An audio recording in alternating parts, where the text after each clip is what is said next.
පිටිපස්සේ ඔතන කහපාට ෂර්ට් එක නැගිටලා යන්න එළියට. ඊට පස්සේ කහපාට ෂර්ට් එක පිටිපස්සේ යන්න කතා කරලා ඉඳපෙක නැගිටලා එළියට බලන්න. ඔව් උඹට කියන්නේ. දැන් නැගිටලා යන්න එළියට. උඹට කිව්වා කතා කරන්න එපා කියලා. මාව ඔතෙන්ද ගෙන්න ගන්න දෙන්න කල්.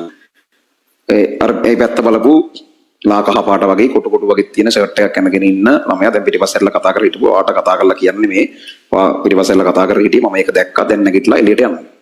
ඊළඟට කතා කරන ඕනේ කොටත් ඒක තමයි වෙන්නේ. ඉස්සරහටත් ඒකේම තමයි. මම මේ කලින් වලට කියලා දැන් නැගිටලා එළියට යනවා. ඉක්මනට යන තරම හොඳයි නැත්තම් අවධානය වැඩිපුර එමු වෙන තරමට ලැජ්ජාව වැඩි. ආත්ම ගෞරවයට වෙන හානිය වැඩි.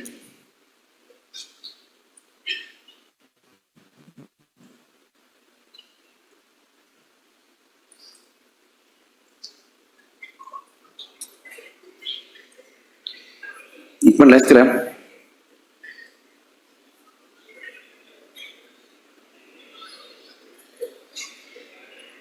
හරි අනිත් ඒවා ගන්න ඔය කියලා තියෙන්නේ ආය කතන්දර මතක් කරන් තියාගන්න එපා එකපාරක් දෙපාරක් මන් නිකන් ඕනට වඩා පන්ති නිශ්ශබ්ද කරන්න යනවා කියන්නේ මම කතා කරන්නේ කවුද කියලා හොයන එකේ වෙන්නේ ඊළඟ වෙලාව එකෙක් යනවා කියන එක ඒක තේරුණාද දන්නේ පොඩි වෙලාවක ඉඳන් මම කවද ඉලවන්නේ කියලා හොය හිටි හරි කනවට ඌ තමයි අහුුනේ හරි ඒක ඌගේ කරුමේ කරන්න දෙයක් නැහැ ඕනේ කොට එච්චර තමයි ඕක පටන්තිය පටන් ගත්තා ඉඳන් කියලා තමයි මම ඕගලන්ට පන්ති දෙන්න කියලා තියෙන්නේ ඕන වෙලාවක තමන් කතා කරලා හිටියොත් යන්න කියන්න වෙන්න පුළුවන් කැමති නැත්නම් ඉලහදී ඉඳන් පන්ති දෙන්න එපා ඒ ඩිසිප්ලින් එක ඒ ක්වොලිටි එක ඕන ඒක නැති ඒකට කැමති නැති අය පන්ති දෙන්න එපා. තව හෝල් එකක් පිරෙන ළමයි ඉන්නවා. හරිද? ඒ කියන්නේ මට ළමයි වැඩි පන්ති වල උගන්වන්න වැඩි මේ ප්‍රමාණය.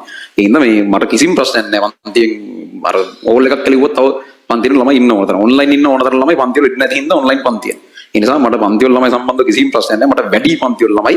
ඒ නිසා මොකක් හරි තැනක් තියෙනවා නම් පලිබෝධයක් වෙන මගේ වැඩේට කරදරයක් වෙන මම ඉතාම ශනිකව ඒක අයින් කරන්න දෙපාරක් විතර නැහැ. අනිත් පැත්ත තමයි ඕගොල්ලන්ට වඩා ගොඩාක් ලොකු ප්‍රමාණයක් මේ වෙලාවේ ඔන්ලයින් විදිහට මේකත් එක්ක සම්බන්ධ වෙලා ඉන්නවා. ඒතර ඕගොල්ලෝ කතා බහ කරන මේ වගේ කන්වර්සේෂන්ස් වලට අපේ වෙලාව යනවා කියන්නේ මේ කිසිම දෙයකට අදාළ නැති පිරිසක් නිකන් කාලනාස්ති කරගන්නවා මේ කන්වර්සේෂන්ස් ඇතුලේ. තේරුම් ගන්න නැති පාඩුවක් නේ. ඒ හින්දා අපි ඕගොල්ලන්ව හදන වයසක නැහැ. ඔයාලා දැන් මේ විදිහ හැදිලා ඉන්න ඕන ඕගොල්ලෝ. ඒතර ඔයාලගෙන් ඒ තියෙන්න ඕන කොල් ටික නැත්තම් ඔයාලා මෙතන සමූහයට ගැලපෙන්නේ නැහැ. ඔයා තාම ශිෂ්ට සම්පන්න වෙලා මදි ඔයා සිවිලයිස් වෙලා මදි ඒ වගේ උන් ඉතින් කැලේට යවන වෙරෙන් අපිට වෙන කරන්න දෙයක් නැහැ. ඒකට අග්ගල පන්තින් අයින් කරලා කරන දේක් බලා ගන්න කියලා කියන එකයි කරන්නේ. සහ ඒ ළමයාට වඩා වැරදි උන් එතන වටපිට ඇති කරන්න දෙයක් නැහැ. ඒ උට වෙච්ච දෙයට උඹලා තමයි ඒ කියන්නේ ඒවට හවුල් වෙච්ච අනිත්‍ය වුණොත් වග කියන්න ඕන. ඒ වෙලාවේ මම දකින්න එකව තමයි එලවන්නේ.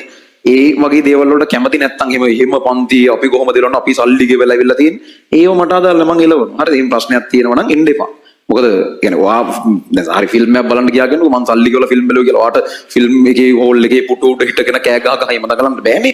ඔයාට ඕනෙට හිටින්න බෑනේ. අනිත් උණු සල්ලි ගෙවලා නැවිලා තියෙන්නේ. ඒතර මම බලන්න ඕනේ හැමෝටම අවුලක් නැතුව වැඩේ කරන් යන්න පුළුවන් එන්වයරන්මන්ට් එකක් හදන එක. ඒ හින්දා මගේ යුතුයකම තමයි ඔයා සල්ලි ගෙවපු එක නෙමෙයි මට අදාළ. මට අනිත් උන් ඔක්කොම සල්ලි ගෙවපු එක මට අදාළ කාරණා. ඒ හින්දා මම එහෙම අයින් කරනවා පන්ති වලින් ඒක මම කලිනුත් කියලා තියෙනවා කැමති එහෙම නැත්නම් එහෙම බෑ අපිට එහෙම අපිව අයින් කරන්න බෑ නෑ අපි අයින් කරනවා එහෙම අයින් කරන්න පුළුවන් මේ පන්ති එහෙම කැමති නැත්නම් පන්තියෙන් නැතුවි පන්ති නතර කරලා නිකන් ඉන්න හරි දැන් තමන් තීරණය කරනවා හරි මම ලබන හදින්නම් පන්තියෙන් නෑ නම් මම මෙහෙම සීන් එකක් දැනගෙන නෑ නේ කියලා කියන්න පුළුවන් පන්ති වලට යනකොට ඉන්ස්ට්‍රක්ටර් ළමයෙකුට මේ අපි ඒක කතා කරලා සල්ලි ටික රිටර්න් කරලා කාඩ් එක අරගෙන අන්තිම අයින් කරලා දාන්න පුළුවන් ඒවල කිසි ප්‍රශ්නයක් නෑ හරි ඒ විදිහට වැඩේ වෙන්න ඕනේ ආයෙත් මේකට එමු